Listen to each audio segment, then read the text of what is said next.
are very excited. So excited. So excited. Today, do you think we're a bit overexcited? No. We're talking about YA. How can we be anything but excited? And we're interviewing someone. We are going to be interviewing the first of our reading group's authors today. The lovely Sophie Cameron, author of Out of the Blue, is going to be speaking to us all the way from sunny Spain. So we're probably just as sunny as sunny Spain. Yes, without further delay, shall we bring Sophie in?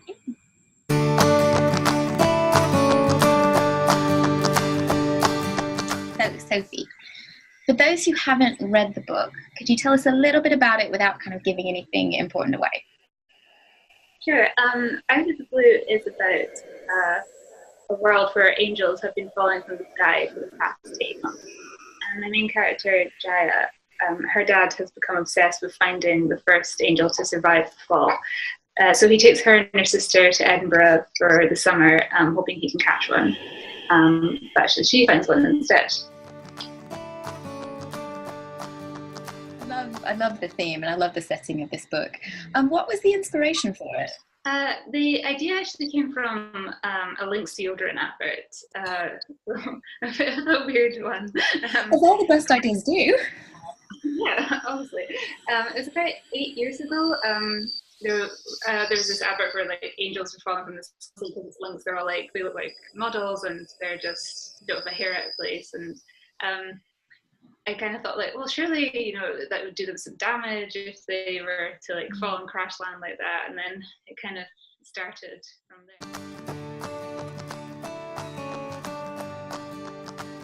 When you were Jaya's age, did you read YA? And if so, what kind of books and characters were you reading? The ones I remember were Perks of Being a Wallflower. Mm-hmm. I read that like 10 times or something. It was one of my favorite when I was that age. And like Junk by Melvin or Jennifer Nichols books were big around that time, I think. Yeah. There were obviously like the YA was around at that time, but I don't really remember it being like so much of an established category.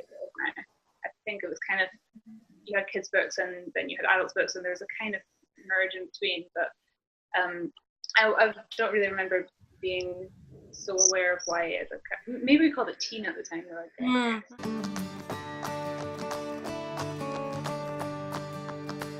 Now for a fun one. Do you identify with any of your characters, or if not any of your own, another character from a YA novel?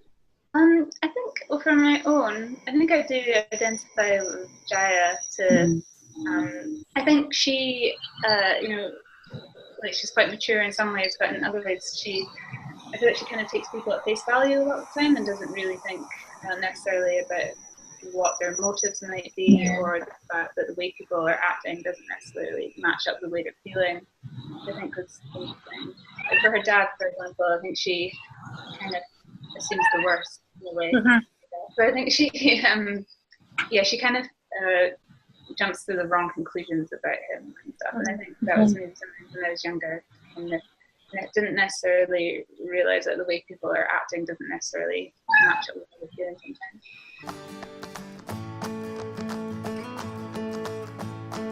So going back to what you said about friendships, Jaya seems to have, really. I loved what she said about friendships. Off the top of my head, it's something like she's really slow at making friendships, but when she does, they last forever. I really resonated with me, and she seems to have like a lovely set of friends back home and new friendships that she makes as well.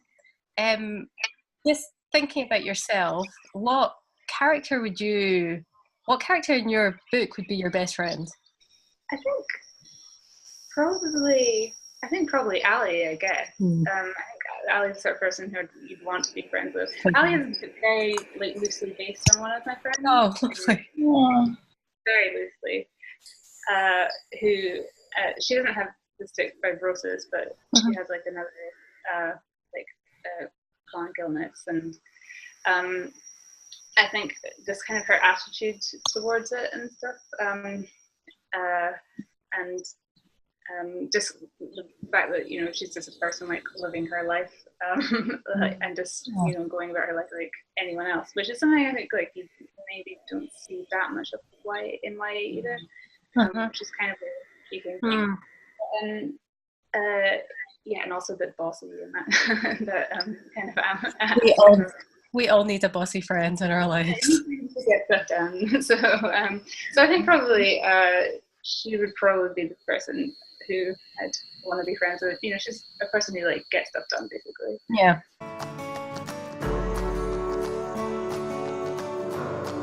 What advice would you give to your teenage self? I think, like I said before, this kind of think about the fact that like people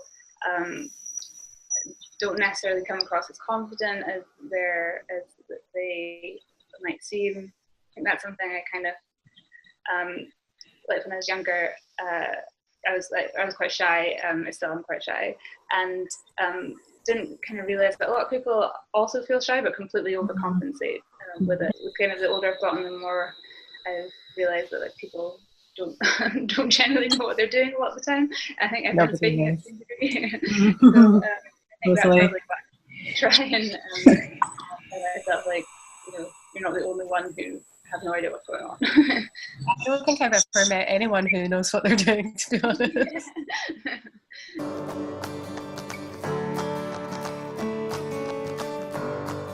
In terms of, you know, you've got quite a range of characters in your book. Obviously, Jaya is openly lesbian. Ali has cystic fibrosis, but, you know, they're not the defining parts of those characters, which I thought was really lovely. How important is representative YA for you as a writer and for a reader as well? I think it's really important. I think that's kind of why I write YAs, because there were a few books of LGBT characters, for example, but there weren't that many. Most of them were American, and so I think that's I think that's why that's kind of why I want to. I think that's why I'm writing YA now. I was thinking about it today, and I think like any YA book I wrote would probably have like a gay or bisexual main character. But if I was to write adult fiction, I don't think that's necessarily the case, because it's I feel like it was more important for me at that time of my life, and that's why I would write it for people who also feel the same. It's obviously important for actors as well, but makes a lot of in terms sense. of like, It does make sense. You know, why I think has made like a lot of progress, but it's still not nowhere near as diverse as it could be or should be. Like there's really so few books by like people of color being published. There's really hardly any by like disabled authors. I think of just a few.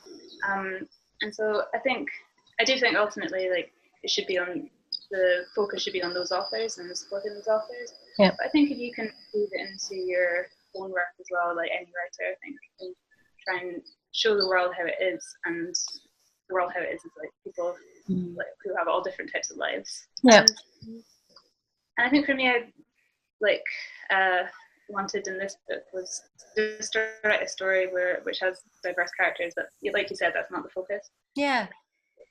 Because really, like, why don't we have more of that in general? And you know, like, so I think it's definitely getting better in terms of YA, but still like quite a long way to go. I feel positive about it though.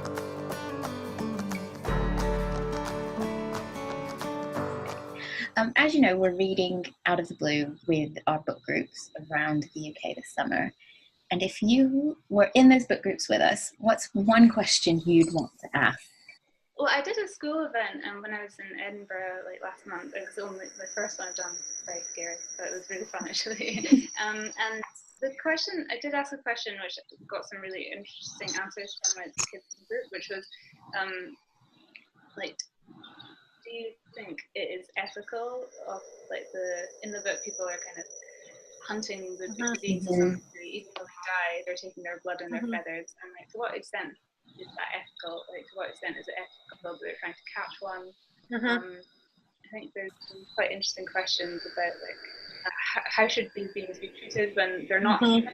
And I think I'd like to know like how they would react in that.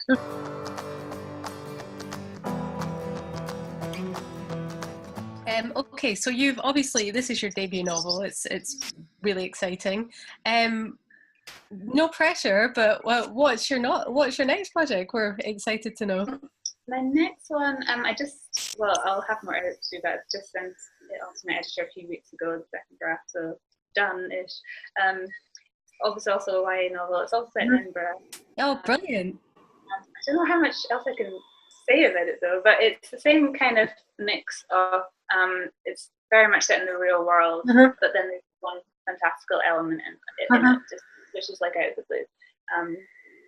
It's like a world that's very like recognizable and realistic, I think, in most ways. And then there's just this one crazy thing happening. So, and that'll be out next year. So I don't know how much.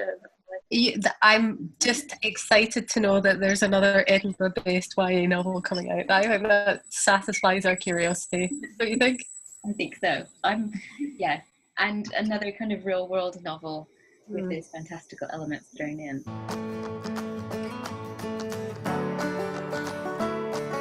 You were trapped on a desert island. What 3 books would you want on the island with you? I think I would definitely pick for one of them.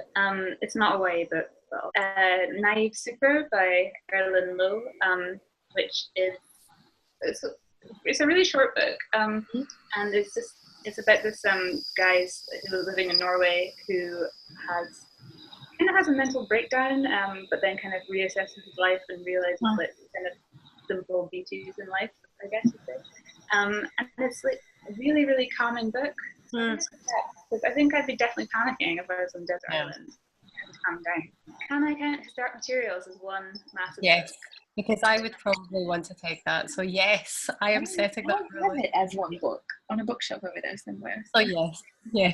I take that then. More Than This by Patrick Ness as well. It's probably my favorite YA book. I like all of his books, but I think that's the one that I think is so interesting.